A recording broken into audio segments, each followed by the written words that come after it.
ಶ್ರೀಗುರುಭ್ಯೋ ನಮಃ ಹರಿ ಓಂ ಸದಾತ್ಮಧ್ಯಾನನಿರತಂ ವಿಷಯೇಭ್ಯಃ ಪರಾಂಗುಖಂ ನೌಮಿ ಶಾಸ್ತ್ರೇಷು ನಿಷ್ಣಾತಂ ಚಂದ್ರಶೇಖರಭಾರತೀಂ ಗುರುಂ ಗಣಪತಿಂ ದುರ್ಗಾಂ ಭಾಸ್ಕರಂ ಶಿವಮಚ್ಯುತಂ ಬ್ರಹ್ಮಾಣಂ ಗಿರಿಜಾಂ ಲಕ್ಷ್ಮೀಂ ವಾಣೀಂ ವಂದೇ ವಿಭೂತಯೇ.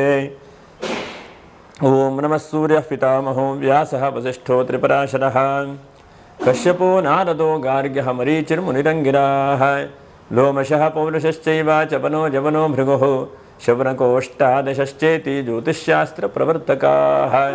ನಮೋ ಋಷಿಭ್ಯಃ ನಮೋ ಮಹದ್ಭ್ಯಃ. ಪ್ರಿಯ ವೀಕ್ಷಕರೇ, ಭಗವಂತ ಶುಭವನ್ನುಂಟು ಮಾಡಲಿ.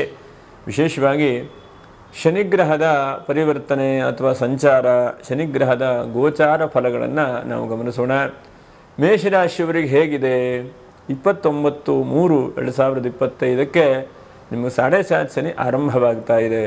ಆಲ್ರೆಡಿ ಬಹಳ ನೀವು ಕೇಳಿರ್ತೀರಿ, 7.5 ಶನಿ ಬರ್ತದೆ ಅಂತೆ, ನನಗೇನಾಗ್ತದೇನೋ ಅಥವಾ ಮುಂದೆ ಹೇಗೆ ಏನು ಹೇಳುವಂತಹ ವಿಷಯಗಳನ್ನೆಲ್ಲ ನೀವು ಯೋಚನೆ ಮಾಡ್ತಾ ಇರ್ತೀರಿ. ಆದರೆ ಆ ವಿಧಿಗಳು, ಕಾಲಗಳು ಯಾವ್ಯಾವ ಸಮಯದಲ್ಲಿ ಏನೇನು ಉಂಟು ಮಾಡಬೇಕು, ಯಾವ್ಯಾವ ಸಮಯದಲ್ಲಿ ಏನು ಕೊಡಬೇಕು ಅದನ್ನು ಕೊಡ್ತಾ ಇರ್ತದೆ. ನಾವಿದು ಹೇಳುವಂಥದ್ದು ಗೋಚಾರ ಫಲ ಅಂಥೇಳಿ. ನಿಮ್ಮ ಜಾತಕದ ಮೇಲೆ, ದಶಾಭುಕ್ತಿಗಳ ಮೇಲೆ ಸ್ವಲ್ಪ ವ್ಯತ್ಯಾಸವೂ ಕೂಡ ಬರಬಹುದು. ಇದೇ ಸಂಪೂರ್ಣವಾದಂತಹ ತೀರ್ಮಾನ ಹೇಳುವಂಥದ್ದಲ್ಲ. ಯಾಕಂದರೆ ನಿಮ್ಮ ಜಾತಕದ ಶನಿಯ ಸ್ಥಾನ ಮಾನ ಅಥವಾ ಅವನ ಒಂದು ಹೆಚ್ಚಿನದಾದಂತಹ ಅವಕಾಶಗಳಿದ್ದರೆ ಅಥವಾ ಬಲಿಷ್ಠವಾಗಿದ್ದರೆ ಅಥವಾ ಏನು ಪರಮ ಉಚ್ಚವಾದಂತಹ ಸ್ಥಾನದಲ್ಲಿದ್ದರೆ ಬಹಳ ಒಳ್ಳೆಯ ರೀತಿಯಾದಂಥ ಫಲಗಳನ್ನು ಕೂಡ ಕೊಡ್ತಾನೆ. ಅಥವಾ ಬಹಳ ನೀಚಾಂಶಕ ಪಡೆದರೆ ಏನೋ ರೀತಿಯಾದಂಥ ತೊಂದರೆಗಳನ್ನು ಕೂಡ ಕೊಡಬಹುದು. ಆದರೆ ನಾವು ಸಾಮಾನ್ಯವಾಗಿ ಗೋಚಾರದಲ್ಲಿ ಏನೇನು ಗ್ರಹಗಳ ಒಂದು ಸ್ಥಿತಿ ಗತಿ ಯುತಿಗಳನ್ನು ನೋಡಿ ಹೇಳುವಂತಹ ಒಂದು ಪ್ರಯತ್ನವನ್ನು ಮಾಡ್ತೇವೆ. ಅಶ್ವಿನಿ ನಕ್ಷತ್ರ 1, 2, 3, 4ನೇ ಪಾದ, ಹಾಗೆ ಭರಣಿ ನಕ್ಷತ್ರ 1, 2, 3, 4ನೇ ಪಾದ, ಕೃತಿಕಾ ನಕ್ಷತ್ರ 1ನೇ ಪಾದ, ಇದು ಮೇಷರಾಶಿಗೆ ಸೇರ್ತದೆ. ಹಾಗಾಗಿ ಮೇಷರಾಶಿಯವರು ಈ ನಕ್ಷತ್ರದವರು ಕೊನೆಯವರೆಗೂ ಕೂಡ ಗಮನಿಸಿ.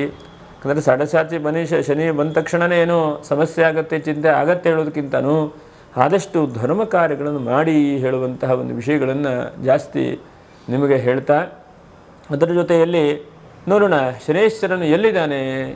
ಸದ್ಯದ ಪರಿಸ್ಥಿತಿಯಲ್ಲಿ ಅವನು 29/3/2025 ಪೂರ್ವದಲ್ಲಿ ಕುಂಭರಾಶಿಯಲ್ಲಿದ್ದಾನೆ. ಅನಂತರ ಶನೇಶ್ವರನು ಮೀನರಾಶಿಗೆ, ಅಂದರೆ ನಿಮ್ಮ ರಾಶಿಯಿಂದ ಈ ಭಚಕ್ರದಲ್ಲಿ 12ನೇ ರಾಶಿಗೆ ಬರ್ತಾನೆ. ಭಚಕ್ರದಲ್ಲಿ 12ನೇ ರಾಶಿಗೆ ನಮ್ಮ ಶಾಸ್ತ್ರದಲ್ಲಿ ನೋಡಿ ವ್ಯಯಸ್ಥಾನ, ರಿಫಸ್ಥಾನ, ಶಯನಸ್ಥಾನ ಹೀಗೆಲ್ಲ ಕರೆದಿದ್ದಾರೆ. ಇಂತಹ ಒಂದು ಸ್ಥಾನದಲ್ಲಿ ಶನೇಶ್ವರನು ಬಂದು ಕೂತ್ಕೊಳ್ತಾನೆ ನಿಜ. ಆದರೆ ಅನಂತರದಲ್ಲಿ ಅವನ ದೃಷ್ಟಿಯು ನಿಮ್ಮ ರಾಶಿಯಿಂದ 2ನೇ ರಾಶಿ ಮೇಲೆ ಶನಿ ದೃಷ್ಟಿ. ನೋಡಿ, ಯಾವತ್ತೂ ಕೂಡ ಧನಸ್ಥಾನಕ್ಕೆ ಶನಿಯ ದೃಷ್ಟಿ. ಅನಂತರ ನಿಮ್ಮ ರಾಶಿಯಿಂದ 6ನೇ ರಾಶಿಗೆ ಶನಿಯ ದೃಷ್ಟಿ, ಪರಸ್ಪರ ದೃಷ್ಟಿ ಇರುತ್ತದೆ. ಇನ್ನು ಕೂತಂತಹ ಮನೆ ಯಾವುದು? 12ನೇ ರಾಶಿ, ಅಂದರೆ ವ್ಯಯಸ್ಥಾನದಲ್ಲಿ ಶನೇಶ್ವರನು ಕೂತಿದ್ದಾನೆ. ಈ ಮೇಷರಾಶಿಗೆ ಸ್ವಾಭಾವಿಕವಾಗಿ ನಾವು ಹೇಳುವಂಥದ್ದೆಲ್ಲ ವೀಕ್ಷಕರು ಮೇಷರಾಶಿಯವರಷ್ಟೇ ಗಮನಿಸಬೇಕು. ಮೇಷ ಲಗ್ನದವರು ಗಮನಿಸುವಂಥದ್ದು ಅಗತ್ಯ ಇಲ್ಲ. ಇನ್ನೊಂದು ವಿಡಿಯೋನು ಕೂಡ ಮಾಡಲಿಕ್ಕಿದ್ದೇನೆ. ಮೇಷರಾಶಿ ಅಂತಂದರೆ ಏನು, ಮೇಷ ಲಗ್ನ ಅಂತಂದರೆ ಏನು. ಯಾಕಂದರೆ ಲಗ್ನ ವಿಶೇಷವಾದಂಥ ಜಾತಕ ಫಲಗಳನ್ನು ಹೇಳಲಿಕ್ಕೆ ಅವಕಾಶ ಇರುತ್ತೆ. ಲಗ್ನದ ಪ್ರಮಾಣಗಳು, ಲಗ್ನವೇ ಬೇರೆ ರೀತಿಯಾಗಿ ಹೇಳುವಂಥದ್ದು. ಇದು ಚಂದ್ರನಿಂದ ನಕ್ಷತ್ರದ ಮೂಲಕವಾಗಿ ಒಂದು ರಾಶಿಯನ್ನು ಕಲ್ಪನೆ ಮಾಡ್ತದೆ. ಚಂದ್ರನು ಯಾವ ರಾಶಿಯನ್ನು ಹುಟ್ಟುವಾಗಿದ್ದಾನೋ ಆ ರಾಶಿಗೆ ಕಲ್ಪನೆ ಮಾಡಿ, ಈ ಉದಾಹರಣೆಗೆ ಅಶ್ವಿನಿ ನಕ್ಷತ್ರದಲ್ಲಿ ಚಂದ್ರ ಇದ್ದರೆ ಅಶ್ವಿನಿ ನಕ್ಷತ್ರ ಮೇಷರಾಶಿ ಅಂತೇಳಿ ನಿಮಗೆ ಕರೀತಾರೆ. ಆವಾಗ ಆ ನಕ್ಷತ್ರದವರಿಗೆ ಮಾತ್ರ ಹೆಚ್ಚಿನದಾದಂಥ ಫಲಗಳನ್ನು ಹೇಳಬೇಕು. ಯಾಕಂದ್ರೆ ಲಗ್ನಕ್ಕೆ ಅಂತಂದರೆ ಬಹಳ ರೀತಿಯಾದಂತಹ ಲಗ್ನದವರು ಇರ್ತಾರೆ. ಹಾಗಾಗಿ ಲಗ್ನಕ್ಕೆ ಈ ಫಲ ಹೊಂದಾಣಿಕೆ ಆಗಲಿಕ್ಕಿಲ್ಲ. ಈ ಗೋಚಾರ ಫಲಗಳು, ಲಗ್ನ ಫಲಗಳೇ ಬೇರೆ, ಜಾತಕ ಫಲಗಳೇ ಬೇರೆ, ಗೋಚಾರ ಫಲಗಳೇ ಬೇರೆ. ಹೀಗೆ ಬೇರೆ ಬೇರೆ ರೀತಿಯಾದಂತಹ ಫಲಗಳನ್ನು ಶಾಸ್ತ್ರಜ್ಞರು ಹೇಳಿದ್ದಾರೆ. ನಾನು ಹೇಳುವಂಥದ್ದಲ್ಲ ಅದು. ಶಾಸ್ತ್ರಜ್ಞರು, ಋಷಿಮುನಿಗಳು ಏನು ತಿಳಿಸ್ಕೊಟ್ಟಂತಹ ವಿಷಯ ಇದೆಯೋ ಅದನ್ನು ನಿಮಗೆ ತಿಳಿಸುವಂತಹ ಮನುಷ್ಯ ಪ್ರಯತ್ನ ನಾನು ಮಾಡ್ತಾ ಇದ್ದೇನೆ ಅಷ್ಟೇ. ನಾವು ಏನಿದ್ರೂ ಕೂಡ ಋಷಿಮುನಿಗಳು ಏನೇನು ಹೇಳಿದಾರೋ ಅದನ್ನು ಹೇಳುವಂಥ ಮನುಷ್ಯ ಪ್ರಯತ್ನ ಮಾಡುವ. ಹೀಗಿದ್ದಾಗ ನೋಡಿ, ಅವನು 2ನೇ ರಾಶಿಗೆ, ನಿಮ್ಮ ರಾಶಿಯಿಂದ 2ನೇ ರಾಶಿಗೆ ದೃಷ್ಟಿ ಇಟ್ಟು ಈ ಒಂದು ಮೇಷರಾಶಿಗೆ ಅವನು ಸ್ವಾಭಾವಿಕವಾಗಿ 10 ಮತ್ತು 11ನೇ ರಾಶಿ ಅಧಿಪತಿ ಆಗ್ತಾನೆ. ನಿಮ್ಮ ರಾಶಿಗೆ ಕುಜನ ಅಧಿಪತಿ ಆಗ್ತಾನೆ. ಶನಿ ಮತ್ತು ಕುಜರಿಗೆ ಪರಸ್ಪರ ಶತ್ರುತ್ವ ಇದೆ. ಹಾಗಾಗಿ ಒಂದು ಶತ್ರುತ್ವದ ಕಾರಣ, ಎರಡನೇದಾಗಿ 12ನೇ ರಾಶಿಯಲ್ಲಿ ಧರ್ಮಸ್ಥಾನದಲ್ಲಿ ಶನೈಶ್ಚರನು ಬಂದು ಕೂತಿದ್ದಾನೆ. ಹೀಗಿದ್ದಾಗ ನೀವು ಯೋಚನೆ ಮಾಡ್ತಾ ಬರಬೇಕು, ಏನು ಮಾಡಬಹುದು ಹೇಳುವುದನ್ನು.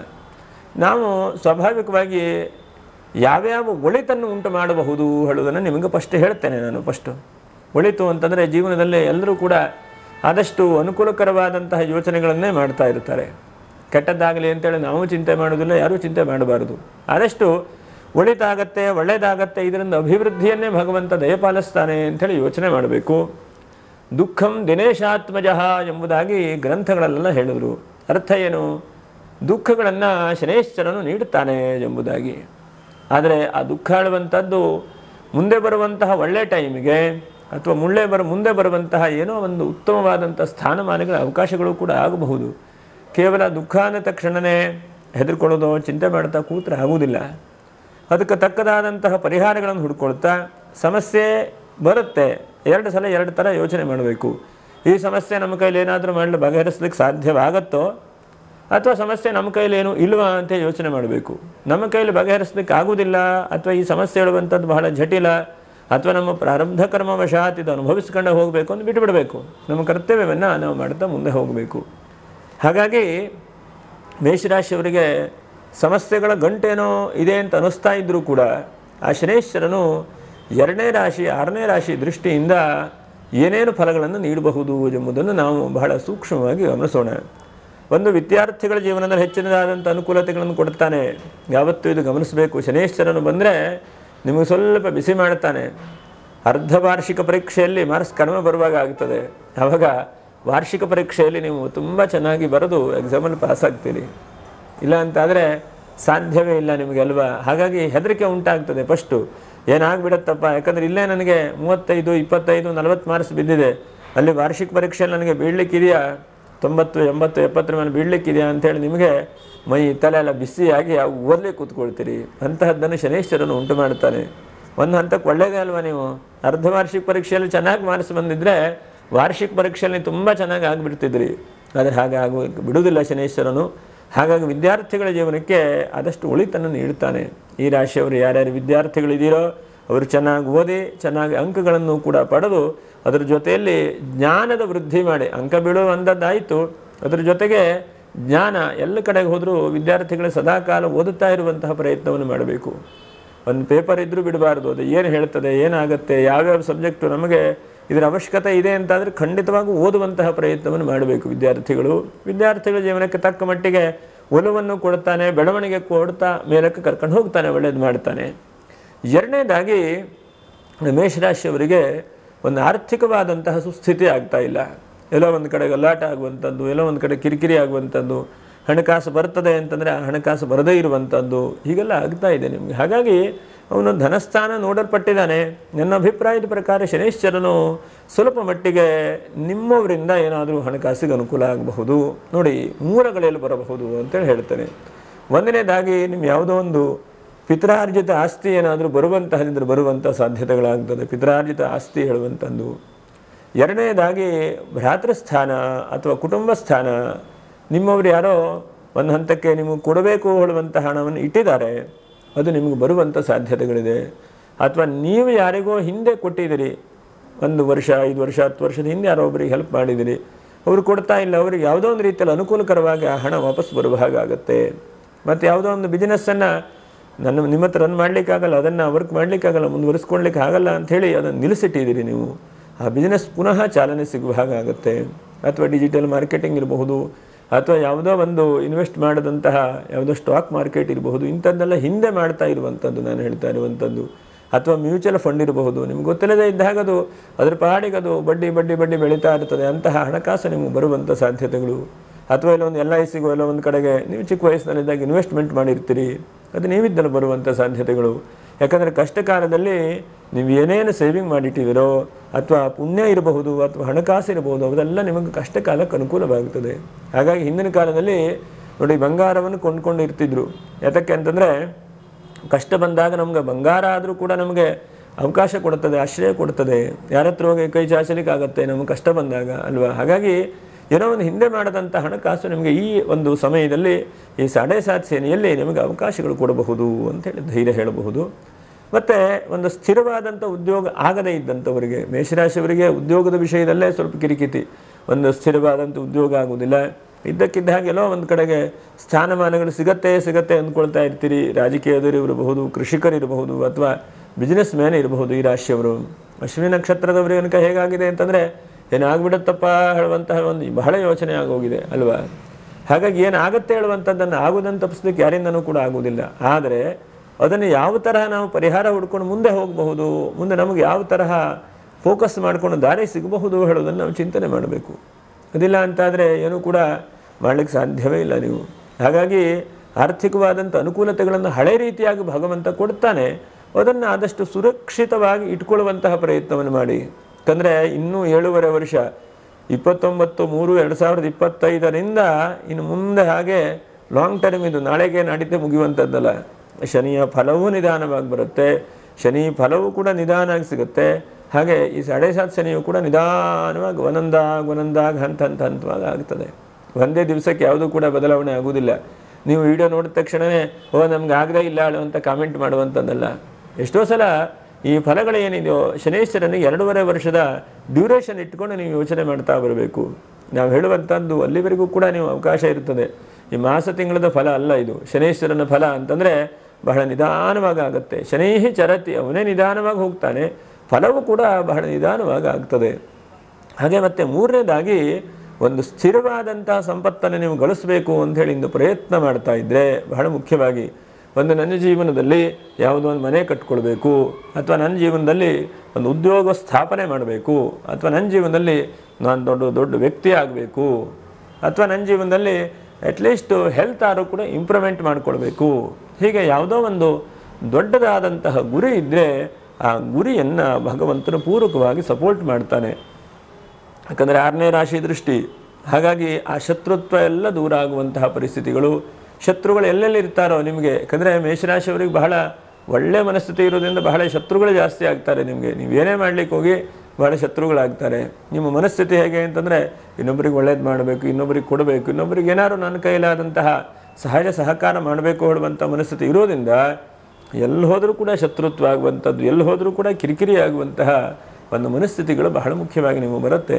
ಏನು ಮಾಡ್ತೀರಿ ಹೇಳಿ ನೀವು. ಹಾಗಾಗಿ ಆ ಶತ್ರುಗಳು ಧ್ವಂಸವಾಗಿ 6ನೇ ರಾಶಿಯಿಂದ ನೋಡಿ ರೋಗ ನಿವೃತ್ತಿ ಆಗುತ್ತದೆ ಹೇಳ್ತದೆ ಶಾಸ್ತ್ರ. ಇದು ಬಹಳ ಸೂಕ್ಷ್ಮವಾದಂಥ ಅಂಶ. ಅದು ಬುಧನ ರಾಶಿಯಲ್ಲಿರೋದ್ರಿಂದ ಒಂದು ಮೂಳೆ ಸಂಬಂಧವಾದಂಥದ್ದು ಅಥವಾ ನರದ ಸಂಬಂಧವಾದಂತಹ ಏನಾದರೂ ತೊಂದರೆ ತಾಪತ್ರಗಳು ಇರುವಂತಹ ವ್ಯಕ್ತಿಗಳಿಗೆ ನಾನು ಹೇಳ್ತಾ ಇರುವಂಥದ್ದು ಸ್ವಲ್ಪ ಶಿಷ್ಟಾಗಿ ಈ ವ್ರಣ ಅಂದರೆ ರೋಗ ರುಜಿನಗಳು ಸ್ವಲ್ಪ ದೂರ ಆಗುವಂಥ ಸಾಧ್ಯತೆಗಳು. ಯಾಕಂದರೆ ಶನಿಯ ದೃಷ್ಟಿ ಬಿದ್ದ ತಕ್ಷಣವೇ ಏನಾಗ್ತದೆ, ರೋಗ ರುಜಿನಗಳೆಲ್ಲ ಸ್ವಲ್ಪ ದೂರವಾಗಿ ಸ್ವಲ್ಪ ಸಮಸ್ಯೆಗಳೆಲ್ಲ ಪರಿಹಾರ ಆಗುವಂಥ ಸಾಧ್ಯತೆಗಳಾಗ್ತದೆ. ಶನೇಶ್ವರನನ್ನು ಅಷ್ಟು ವಿಶೇಷವಾಗಿ ಕರೀತಾರೆ ಶಾಸ್ತ್ರದಲ್ಲಿ. ಅವನು ಸಾಮಾನ್ಯವಾದಂಥ ಒಂದು ಗ್ರಹ ಅಲ್ಲ. ಮನುಷ್ಯನಿಗೆ ಅತ್ಯಂತ ಶುಭವಾದಂಥ ರಾಜಯೋಗಗಳನ್ನು ಕೂಡ ದಯಪಾಲಿಸ್ತಾನೆ. ಏನೂ ಇಲ್ಲದೇ ಇದ್ದ ಹಾಗೆ ನಾನು ಯಾವ ತರಹ ಮಾಡಿದ್ದೇನೆ, ಎಷ್ಟು ಪ್ರೀತಿ ಭಕ್ತಿ ಭಾವನೆಯಿಂದ ಮಾಡಿದ್ದೇನೆ ಅಂಥೇಳಿ ದೇವರ ವಿಷಯದಲ್ಲಿ ನೋಡ್ಕೊಳ್ಬೇಕು. ಹಾಗಾಗಿ ಆದಷ್ಟು 12ನೇ ರಾಶಿಗೆ ಶನಿ ಬರ್ತಾನೆ. ಹಾಗಾಗಿ ನಿದ್ರೆಯಲ್ಲಿ ತೊಂದರೆ ಇರುವಂತಹ ವ್ಯಕ್ತಿಗಳು ಆದಷ್ಟು ಭಗವನ್ ನಾಮಸ್ಮರಣೆ ಮಾಡಿ ಅಂತೇಳಿ ಹೇಳ್ತೇನೆ. ಮತ್ತು ಇನ್ನೂ ಬಹಳ ಮುಖ್ಯವಾಗಿ ಗಮನಿಸುವಂಥದ್ದು ಕುಟುಂಬದ ಅಲ್ಲೋಲ ಕಲ್ಲೋಲ. ಇದು ಬಹಳ ಮುಖ್ಯವಾಗಿ ಅವನ ದೃಷ್ಟಿ 2ನೇ ರಾಶಿಗಿರುತ್ತೆ. ವಾಕ್ ಕುಟುಂಬಂ ಧನಂ, ಹೀಗೆ ಧನಸ್ಥಾನ ಬರ್ತದೆ ಅಂತ ಹೇಳಿದೆ. ಕುಟುಂಬ ಸ್ಥಾನವನ್ನು ಕೂಡ ಸರಿಪಡಿಸುವಂತಹ ವ್ಯವಸ್ಥೆಗಳಾಗುತ್ತೆ. ನಿಮ್ಮ ಗಂಡ ಹೆಂಡತಿಯಲ್ಲಿ ಏನೋ ಒಂದು ಅಂಡರ್ಸ್ಟ್ಯಾಂಡ್ ಸಮಸ್ಯೆ ಆಗಿದೆ, ಅಥವಾ ನಿಮ್ಮ ಕುಟುಂಬದಲ್ಲಿ ಎಲ್ಲ ತುಂಬ ಗಲಾಟೆಗಳಾಗಿದೆ, ಅಥವಾ ಯಾವುದೋ ಒಂದು ಪಿತ್ರಾರ್ಜಿತ ಆಸ್ತಿಗೆ ಸುಮ್ಮನೆ ಎಲ್ಲರೂ ಹೋಗಿ ಕೇಸ್ ಹಾಕ್ಕೊಂಡು ಕೂತ್ಕೊಂಡಿದ್ದಾರೆ. ಇಂತಹ ವ್ಯವಸ್ಥೆ ಇದ್ದರೆ ಅದನ್ನೆಲ್ಲ ಭಗವಂತನ ಪರಿಹಾರ ಮಾಡ್ತಾನೆ. ಬಹಳ ಮುಖ್ಯವಾಗಿ ಗಮನಿಸುವಂಥದ್ದು. ಯಾಕಂದರೆ ನಿಮ್ಮ ರಾಶಿ ಕುಜನ ರಾಶಿ. ನೀವು ಎಲ್ಲೇ ತಪ್ಪಿ ಬಿಡುತ್ತೀರೋ 3ರಲ್ಲೇ ತಪ್ಪಿ ಬೀಳುವಂಥದ್ದು ನೋಡಿ ಮೇಷರಾಶಿಯವರು. 1ನೇದಾಗಿ ಹಣಕಾಸಿನ ವಿಷಯದಲ್ಲಿ, 2ನೇದಾಗಿ ಬಹಳ ತುಂಬ ಒಳ್ಳೆಯ ಕೆಲಸಗಳನ್ನು ಮಾಡಿ ನೋಡಿ. ಅತಿ ಸರ್ವತ್ರ ವರ್ಜಯೇತ್ ಎಂಬುದಾಗಿ ಧರ್ಮಶಾಸ್ತ್ರಕಾರರು ಹೇಳ್ತಾರೆ. ಅತಿ ಸರ್ವತ್ರ ವರ್ಜಯೇತ್ ಅಂದರೆ ಅತಿಯಾಗಿ ಮಾಡುವಂಥದ್ದು ಯಾವುದೂ ಒಳ್ಳೆಯದಲ್ಲ ಅಂತ. ಹಾಗಾಗಿ ಜಾಸ್ತಿ ಯಾವುದೂ ಆಗಬಾರ್ದು ಅಂತ. ಅತಿಯಾದರೆ ಹಾಲು ವಿಷವಾಗಿಬಿಡುತ್ತಂತೆ. ಹಾಗಾಗಿ ಅತಿಯಾಗಿ ನೀವು ಒಳ್ಳೆಯ ಥರದಲ್ಲೂ ಕೂಡ ಮಾಡುವಂಥದ್ದು ಬೇಡ. ನಿಮ್ಮ ಕೆಲಸ ಎಷ್ಟೆಷ್ಟು ಬೇಕೋ ಅಷ್ಟೆಷ್ಟು ಮಾಡುವಂತಹ ಪ್ರಯತ್ನಗಳನ್ನು ಕೂಡ ಮಾಡಿ. ಹಾಗೆ 3ನೇದಾಗಿ ಇನ್ನೊಬ್ಬರಿಗೆ ಒಳ್ಳೆಯದನ್ನು ಹೇಳ್ತೀರಿ ನೀವು. ಕೆಲವೊಂದು ಸಲ ನಬ್ರೂಯ ಸತ್ಯಮ ಪ್ರಿಯಂ ಎಂಬುದಾಗಿ ಸುಭಾಷಿತ ಹೇಳ್ತದೆ. ಕೆಲವೊಂದು ಆದಷ್ಟು ಹಿತವೋ ಅಹಿತವೋ ಗೊತ್ತಿರುವುದಿಲ್ಲ. ನಾವು ಕೆಲವೊಂದು ಹೇಳ್ತೇವೆ, ಅದರಿಂದ ಬಹಳ ಬೇಜಾರು ಕೂಡ ಆಗಿಬಿಡುತ್ತೆ ಅಂಥೇಳಿ. ಹಾಗಾಗಿ ಸ್ವಲ್ಪ ಮಟ್ಟಿಗೆ ಇದು 3 ವಿಷಯಗಳನ್ನು ತುಂಬ ಒಂದು 7.5 ಶನಿ ಶುರುವಾಗಿದೆ ನಿಮಗೆ, ಒಂದು 12ನೇ ರಾಶಿಗೆ ಬರ್ತಾನೆ. 3 ವಿಷಯದ ಬಗ್ಗೆ ನೀವು ಒತ್ತಿ ಗಮನ ಇಟ್ಕೊಂಡು ಹೇಳಬೇಕು. ಒಂದು, ಅತಿಯಾದಂತಹ ಒಳ್ಳೆತನ ಬೇಡ. ನಿಮ್ಮ ಕೆಲಸ ಎಷ್ಟೋ, ಕರ್ತವ್ಯ ಎಷ್ಟು ಮಾಡಬೇಕೋ ಅಷ್ಟು ಮಾಡಬೇಕು. ಎರಡನೇದಾಗಿ ಹಣಕಾಸಿನ ವಿಷಯದಲ್ಲಿ ತುಂಬ ಜಾಗ್ರತೆ ವಹಿಸ್ಕೊಳ್ಬೇಕು. ಕೊಡುವಂತಹದ್ದು, ತೆಗೆದುಕೊಳ್ಳುವಂಥದ್ದು, ಮಧ್ಯದಲ್ಲಿ ಶುರುಟಿ ಹಾಕುವಂಥದ್ದು, ನಾನಿದ್ದೇನೆ ನೀ ಮಾಡಪ್ಪ ಹೇಳುವಂತಹದ್ದು ಇದೆಲ್ಲ ಬೇಡ. ಯಾಕಂದರೆ ಏನಾಗುತ್ತೆ, ಕೊನೆಗೆ ನೀವು ಕೊಡುವಂತಹ ಪರಿಸ್ಥಿತಿ ಆಗುತ್ತೆ. ಬಡ್ಡಿ ನೀವು ಕಟ್ಟುವಂತಹ ಪ್ರಯತ್ನಗಳಾಗುತ್ತೆ. ಹಾಗೆ ಮೂರನೇದಾಗಿ ಇನ್ನೊಬ್ಬರ ವಿಷಯದಲ್ಲಿ ಒಳ್ಳೆಯದಾಗತ್ತೆ ಅಂಥೇಳಿ ಹೇಳುವಂತಹ ಪ್ರಯತ್ನ ಒಳ್ಳೆಯದೇ, ತಪ್ಪಲ್ಲ. ಆದರೆ ಕೆಲವೊಂದು ಸಲ ಅವರಿಗದು ಒಳ್ಳೆಯದು ಅನಿಸದೇ ಇರಬಹುದು. ಯಾಕಂದರೆ ಕೆಲವೊಂದು ಸಲ ಏನಾಗುತ್ತೆ, ಅವರಿಗೆ ಒಳ್ಳೆ ಅನಿಸದೇ ಇದ್ದಾಗ ಅವರು ನಿಮ್ಮ ಬಗ್ಗೆ ಸ್ವಲ್ಪ ಬೈಕೊಳ್ಳುವಂತಹ ಪ್ರಯತ್ನಗಳು ಕೂಡ ಆಗುತ್ತೆ. ಹಾಗಾಗಿ ತುಂಬ ಜಾಗ್ರತೆ ವಹಿಸ್ಕೊಳ್ಬೇಕು ನೀವು.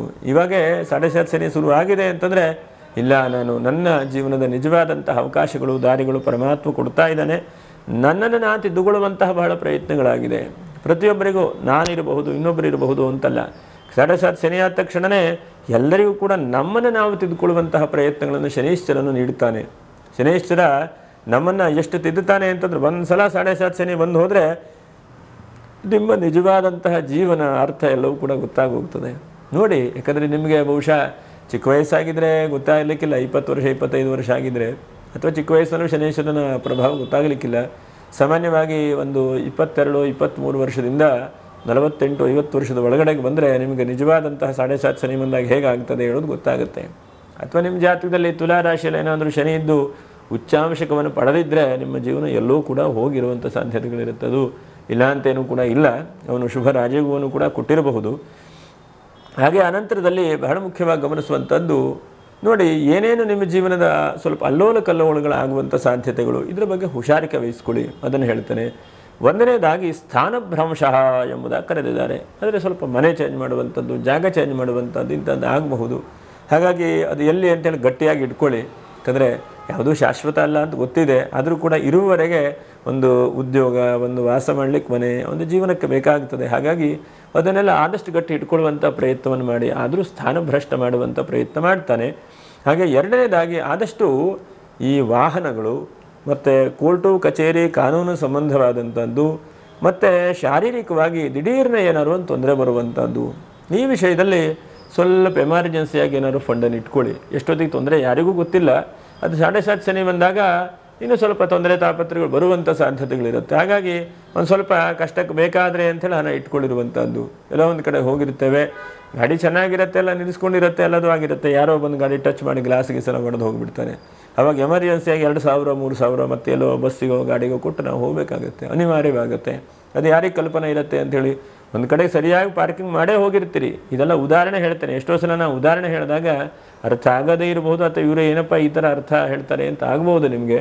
ಅದರ ಲೌಕಿಕವಾದಂಥ ಉದಾಹರಣೆಗಳನ್ನು ಕೊಟ್ಟಾಗ ಅದು ಬೇಗನೆ ಅರ್ಥವಾಗ್ತದೆ. ಹಾಗೆ ನಾಲ್ಕನೇದಾಗಿ ಬಹಳ ಮುಖ್ಯವಾಗಿ ಗಮನಿಸುವಂಥದ್ದು, ನೀವು ಯಾರನ್ನೋ ನಂಬಿಕೊಂಡು ಬಹಳ ಅವರಿಗೆ ಹೆಲ್ಪನ್ನು ಮಾಡ್ತಾ ಇರ್ತೀರಿ.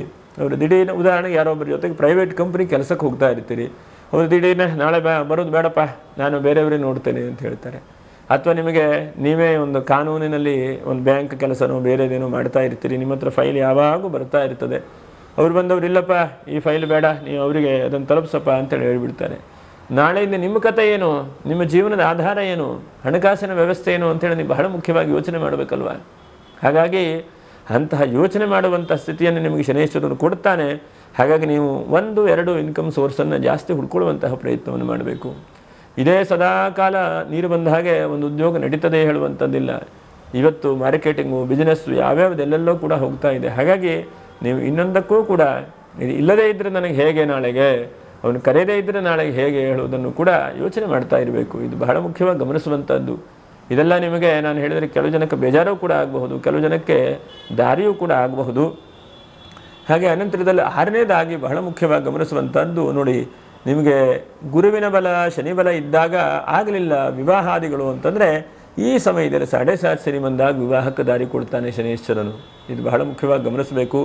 7.5 ಶನಿ ಬಂದ ತಕ್ಷಣ ಏನಾಗತ್ತಪ್ಪ ಅಂತ ಕೇಳಿದ್ರೆ, ವಿವಾಹಾದಿ ಮಂಗಲ ಕಾರ್ಯಗಳಿಗೂ ಕೂಡ ಕೊಡ್ತಾನೆ. ಮಿಕ್ಕಿರುವಂಥ ಗ್ರಹಗಳೆಲ್ಲ ಕೈಬಿಟ್ಟಾಗ ಇವನು ಶನೀಶ್ವರನು ನಮಗೆ ಅನುಗ್ರಹ ಮಾಡ್ತಾನೆ ನೋಡಿ. ಎಷ್ಟೋ ಸಲ ನಮಗೆ ಶುಭಗ್ರಹಗಳೇ ಏನೂ ಕೊಡೋದಿಲ್ಲ, ಪಾಪಗ್ರಹಗಳೇ ಬಹಳ ಮುಖ್ಯವಾಗಿ ಕೊಡ್ತಾರೆ. ಹಾಗಾಗಿ ಶನೀಶ್ವರನು ಅನುಗ್ರಹ ಮಾಡುವಂಥ ಸಾಧ್ಯತೆಗಳಿದೆ.